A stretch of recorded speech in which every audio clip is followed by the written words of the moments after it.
రేవంత్ రెడ్డికి రేణుకా చౌదరి ఒక షాక్ ఇచ్చినట్టయింది.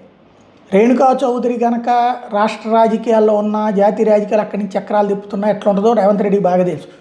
అందుకే ఆమెకి రాజ్యసభ ఆ కాన్సెప్ట్తో ఆవిడని ఎక్కువగా ఇబ్బంది పెట్టకుండా, అలాగనే అతిగా నెత్తిని పెట్టుకోకుండా జాగ్రత్త పడుతుంటాడు. ఓ పవర్ సోర్స్ ఎట్లా అవుతుంది, ఎన్టీ రామారావునే ముప్పదెప్పలు పెట్టింది, చంద్రబాబు నాయుడిని బాగా ఇసిగించేసినటువంటి ఆవిడ ఇప్పుడు తెలుగుదేశానికి అనుకూలంగానే ఉంటున్నటువంటి ఆవిడ ఇప్పుడు తాజాగా తన ఇంటెన్షన్ బయటపెట్టింది.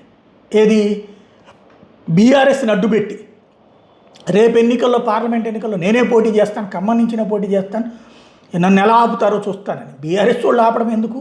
ఆపాల్సిన టికెట్ ఇవ్వాల్సిన కాంగ్రెస్ పార్టీ క్రిందసారి ఇవ్వలేదు కదా టికెట్, రాజ్యసభ ఇచ్చి పక్కన పెట్టేసింది కదా.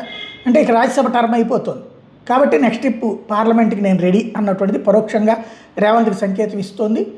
ఇప్పుడు రేవంత్ ఆమెని తెలుగుదేశం అభిమానిగా, ఈయన కూడా తెలుగుదేశం ప్రేమికుడిగా, తెలుగుదేశం మాజీ కార్యకర్తలుగా ఉన్న ఇద్దరు కలిసి పార్టీ నడిపిస్తారా? ఎందుకంటే ఇప్పటికే సీతక్క ఇట్లాంటి వాళ్ళు అందరూ ఉన్నారు కాబట్టి ఏం జరుగుతుందో చూడాలి.